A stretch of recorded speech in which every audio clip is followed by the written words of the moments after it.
All right, guys, what it is a Cadillac. Hold on, Joe. Hold on. Oh, wait, let's listen. Don't complain because you don't have the job you want. Joel, if my supervisor would give me credit, if I could move out of this neighborhood, if business wasn't so slow, there is favor on your life right now to cause you to prosper. Wow, that's a word. As you think you have too many disadvantages, you're waiting to get out of the famine, then you'll start believing, then you'll start being your best. That will limit you. Do like Isaac. Father, thank you that I have favor in the famine. In the famine. We are definitely in a famine. Physically, what is going on in this world is a famine. This is a famine situation. No housing, food sky high. Oh my gosh, this is a famine situation. But with God, we can still get through this. Okay, anyways, let me do my intro first, girl. What it is Yo Girl Cadillac. Yes, I am Cadillac Dixon. I'm the Draw My Life prison wife. I'm the legally blind artist that is rapping and painting for justice, hoping to see justice before all fades to black. Yeah, it's your girl Cadillac. Anyways, I had a song in my spirit, so I'm going to share it with you guys before I set up shop out here by this lovely tree, providing me all the shade I need, so I don't need shade from you guys. Any haters over here, I don't need the shade. I got enough shade from that tree up above. But I felt in my spirit to do one of my songs. It's been in my heart since I've been a songwriter since like 2005 when I met Mr. Life Jennings. I first that's how Project Reach the World actually came about, through Life Jennings. Project Reach the World is me drawing these drawings, and I would put with my drawings my music and my poetry about my husband's wrongful conviction, hoping that it would take off like wildfire. People would hear the songs, hear the poems, and see the artwork. The artwork is what got everybody's attention. It was like, hey, stop, look at this. And then you'll listen to my story. In the dream, I met Life Jennings. I provided him with some of my artwork, and I did a poem for him, or a song, or whatever. I don't know what I did in that dream, but he was like, girl, you is so talented. We got to work together. And in the dream, we worked together. And then that spawned me having the money, the resources to free my husband, and the reach, right? In the dream, I woke up. So it was successful and it played out. I woke up. In real life, days later, I was called because we won a contest to eat lunch with Life Jennings.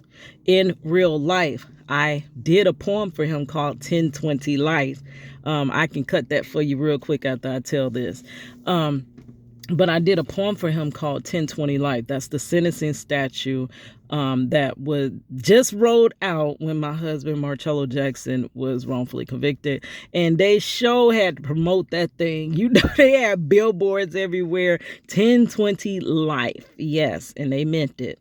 But I did a poem for him. I presented him with my artwork, and everything from the dream came to life. He gave me some words of advice. He said that life is possible. And he told me to tell that man of yours, because I told him about my husband's situation, being wrongfully convicted and such. And he said, tell that man to never give up. Now, in real life, it never ended up that me and Life Jennings made songs together. You know that ain't happening. But I started thinking dreams aren't always straight. Maybe it's not Life Jennings. It could be the next person. That's when I went on to meet famous person after famous person after famous person. Check out my What is Project Reach the World video in the description box. It just shows a few people. A few. I can't even name all the celebrities that I have gotten my artwork to with my story of my husband being wrongfully convicted. Now, I do it through YouTube. So I'm picking those YouTubers that inspire me. That's why I've been doing their drawings, like Rajiva, the ruler. I'm working on hers now. Yes, girl, you inspire me. Shantia, Deja, girl, daily. She got a daily word for your girl. I'm also gonna work on this one pretty girl, Boss. Oh, she is really, really inspired me at the moment. I did Willie D. Oh my gosh, he come through with the truth. He's not finna sugarcoat it. Jordan, the chosen one. I just did him. He's gonna say what you wanna say, but you never got to say. He said, your so-called family and your fake friends. Yes. I couldn't have put it better myself. Yes, Alicia Renice, Black girl creative. Yes, inspiring the Black artists, because it's not a lot of platforms for Black artistry. They want you to come with this ratchet type stuff. And if you're not coming with that, they don't want to give you any platform to stand on, because they want the spokespersons or spokespeople for Black people to be ratchet. That's just what it is. They want the world to view us in a certain light. And if you're not providing that light that they want us to be viewed in, you're not going to get the time of day, which is the reason why I really, truly, 100% believe my music did not take off. Well, now coming full circle, I'm glad it didn't take off like that, because that music industry, now that I'm finding out more and more and more, is wicked. And there's no way in the world I would have been able to do the things to get in that system. And I'm not that system. Well, it probably is a system to get into those doors. No, baby, I couldn't do that. Matter of fact, somebody was saying that they wanted to work with me, but they were asking me, what am I willing to change? And I'm like, girl, change? Like, I mean, I guess we could do my hair a little cuter. I mean, I guess I could dress a little cuter, but I was bad back then. But he was like, no, he was talking about some other stuff. Baby, miss me with that. If I can't make it on the up and up, I'm not trying to make it. I got to find another way. There has got to be a way that does not include selling who I am. No. I want my husband free, but baby, it ain't gonna be done off of sacrificing me. So anyways, I do have a poem.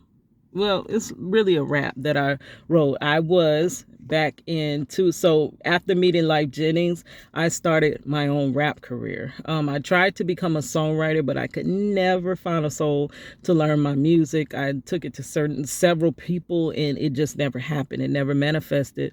So I was like, let me see, can I take my lyrics and rap them? I started out kind of rough, but then later, your girl figured it out, right? So I want to do this song called It Could Have Been Me. Yes. All right. It could have been me. You know I could have been dead and gone.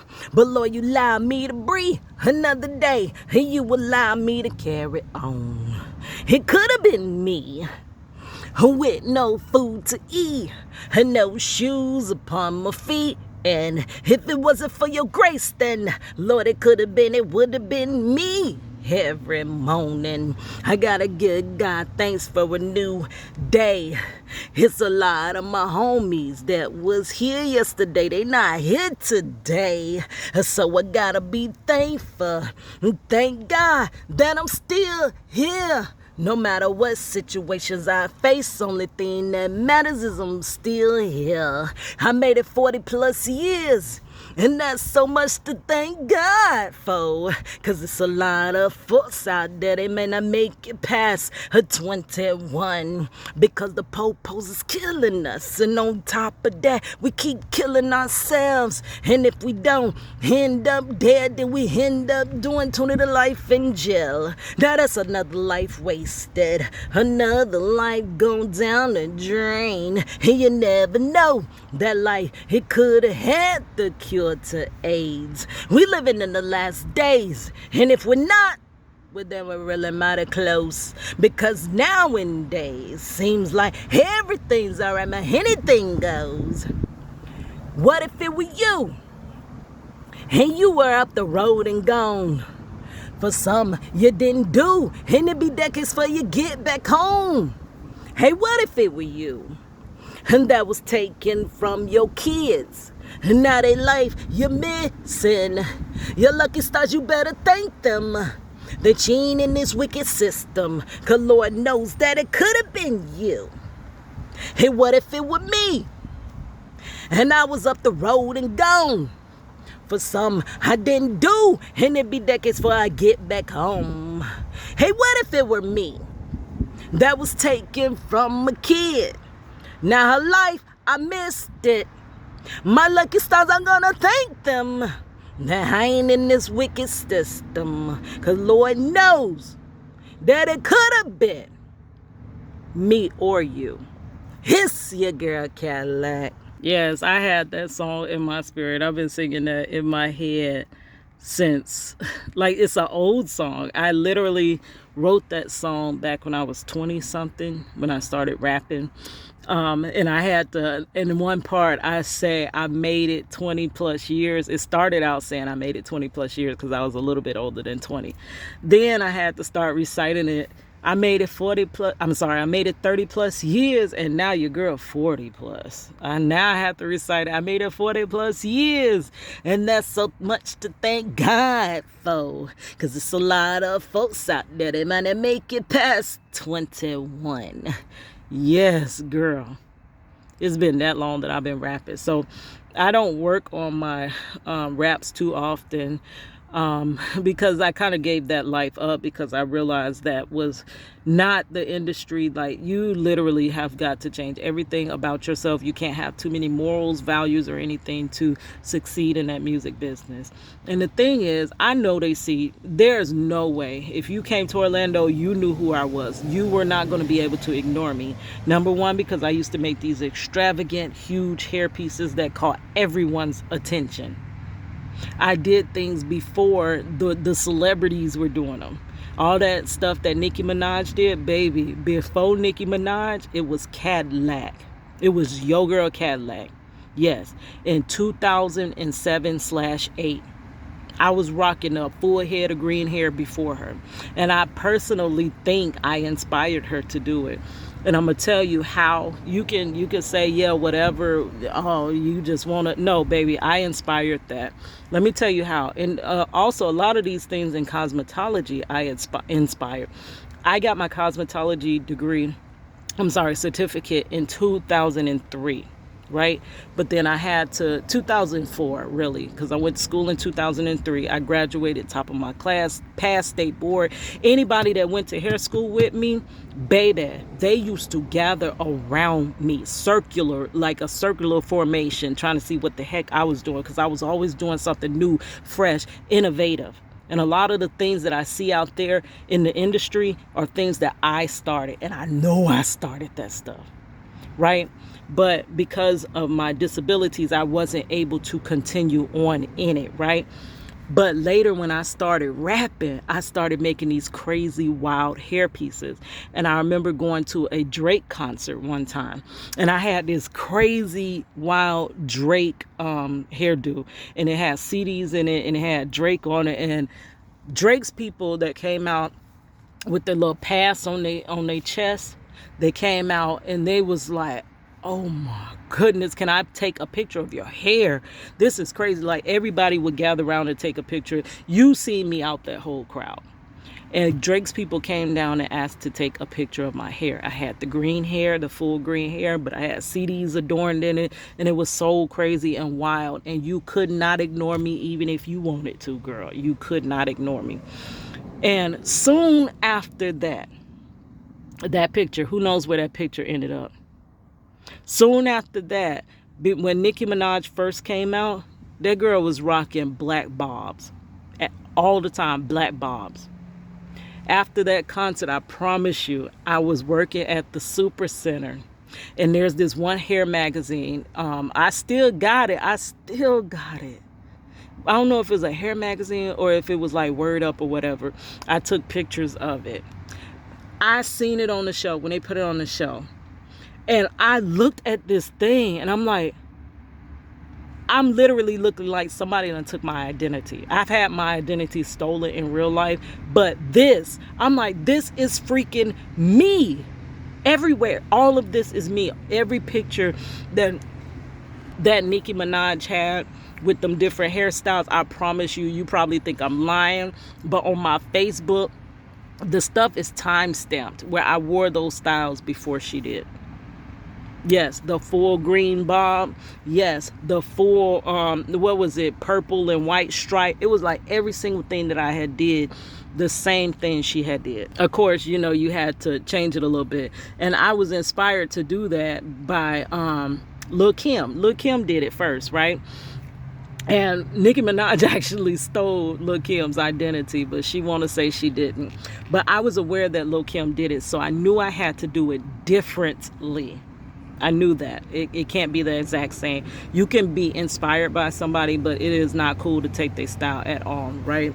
So I take this picture, this magazine, and I go to my friend at the time, and I'm like, what is this? What is this? And she said, that look like you, Keita, with some boobs.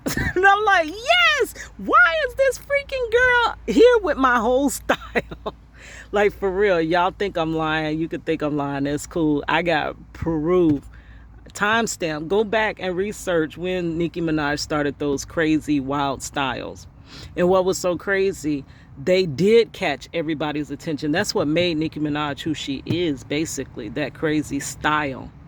But I was doing that first, and I never got my recognition. Back in Orlando, when I was doing it, they were like, Cadillac, that's Cadillac, that's Cadillac. And then after Nicki Minaj came out, they were just calling me a Nicki fan.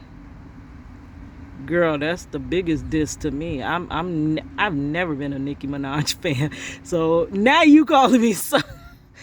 And there's no shade to her. She had to do what she had to do to get into that industry. But I don't necessarily support it because I knew it was too many girls following her and following her lead, and I would never want to lead the generation into the wrong direction. But I'm going to go set up my car real quick, and we got a few minutes to finish up this Rejiva the Ruler video. I'm sorry, Project Reach the World drawing. Okay, guys, we are going to check out another Rejiva the Ruler video as I finish up her Project Reach the World picture. I hope you can see this, but I don't know. So I'm going to sharpen my pencil first. Hey y'all, Rejiva the Ruler back with another video. If you're new here, welcome to my channel. I appreciate you for tuning in. Stay a while, you know, get to know you, girl. If you are not new here, you already know I consider y'all my A1 Day ones. And just know that the love and the support is reciprocated. I appreciate y'all because without y'all, your girl would not be here. If you are new here, my name is Rejiva. I did 8.5 years in prison off of a 10-year sentence in the Department of Corrections in Florida for trafficking in cocaine. Now I know y'all like, huh, what, girl, what you mean? If you have any questions, most of my story is already posted on my YouTube channel. Just go and check it out. Any questions that you have, more than likely I've already answered them. But what I have noticed is that even though I continue to give more and more information, I still leave a lot of holes because there's so much information to try to fit together so that you can get the whole picture, the whole story. But as you can see by the title, I'm going to tell y'all about the time that I almost died at a dentist in prison. Oh my god. I can be a little dramatic, but I almost died for real.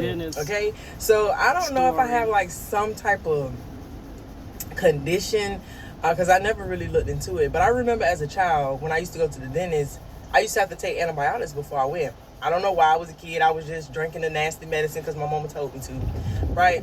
So when I was in prison, now you go through a dental plan. You sign up when you first get there, and then it's like after you're... Are you kidding me? I know you kidding me. Who calling at this time? Oh, Marchello. You kidding me?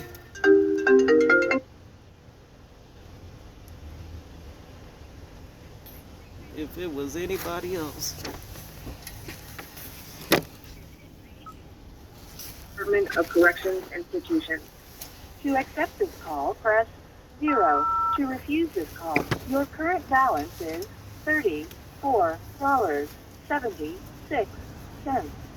This call is from a correction facility and is subject to monitoring and recording. Thank you for using Global Tellink. Hello? Hey, babe, what's up? Nothing. What you doing? Recording. I'm still recording. I was at the park drawing, trying to finish this picture. Intervening? No, I ain't talked to you in 2 days. 3 days. We've been on lockdown 3 days. I figured after yesterday, it got to be something wrong. Yeah, they had us on lockdown. We just got off this morning. Oh, wow. Going So- to work, Jake. Yeah, 5. No, I work every day of my life. But I was just reviewing this girl, and she was saying how she almost died. She was in prison in Florida DOC in the women's, and she was talking about how she almost died at the dentist. And I had just literally told them, I was like, oh, Marchello got a dentist story for y'all. And that's when you called. You want to tell your dentist story? Today? Right Yeah, now? yeah, you on spot. It falls right into what I was actually doing. You want me to? Hold on, let me see. I can't hear you. I'm gonna turn it up just a little bit. All right, go ahead. Go ahead, what? And tell your story. I was at Apalachicola, what they call ACI, and I had a dentist appointment along with a couple other inmates. Well, they called me back there. They called my name. The thing is echoing real bad. Because they can't hardly hear you. Okay, I'll turn it down just a little bit. Hello? Yeah. Well, they called my name to come back there, but yet they had a dude named Johnson Chart, and he was scheduled to get a tooth pulled because he had a rotten tooth. So when I get in the chair, I see, they numbing my mouth, and I'm like, well, I'm thinking to myself, well, why you got to numb my mouth to do a routine teeth cleaning? But I didn't voice it. I just thinking to myself, but they end up pulling my tooth thinking I was him. So when they finally did call him back there, I was still in the chair at the time. They was like, yeah, you here for a routine cleanup, get your teeth cleaned, Mr. Jackson. I said, I'm over here. And they were like, well, who are you? And they were like, oh, I'm Johnson. He's like, oh, snap. We're supposed to pull your tooth and get you a teeth clean. That's what they told me. They're like, oh, sorry, we got these charts mixed up. Oh, we didn't mean to do that. So I ended up getting a tooth pulled that didn't need to be pulled. That's it. That's crazy. One like they could put it back though. That was your They back could have teeth did a or root front? canal. They can do all that in there. That type. It's the second tooth from the front tooth on the right side. Not the tooth next to the front tooth, but the next Oh, tooth. so you could still see it from when you smile. Right. So they just took my good tooth for no reason when I'm supposed to get a teeth cleaner. Did you get your teeth cleaned too, or you just left? No, not at that particular time because they had done did what they did. You can't get a tooth cleaner after you just got a tooth pulled. It's impossible. Wow. Yeah, so I was just listening to her story. It just started though. She was talking about how she almost died in prison from the dentist. So I guess we'll review that afterwards because I'm about done with this. It's crazy. All right, y'all. So I'm going to stop right here because I got to finish out this phone call. But I'll talk to you guys later. It's your girl Cadillac.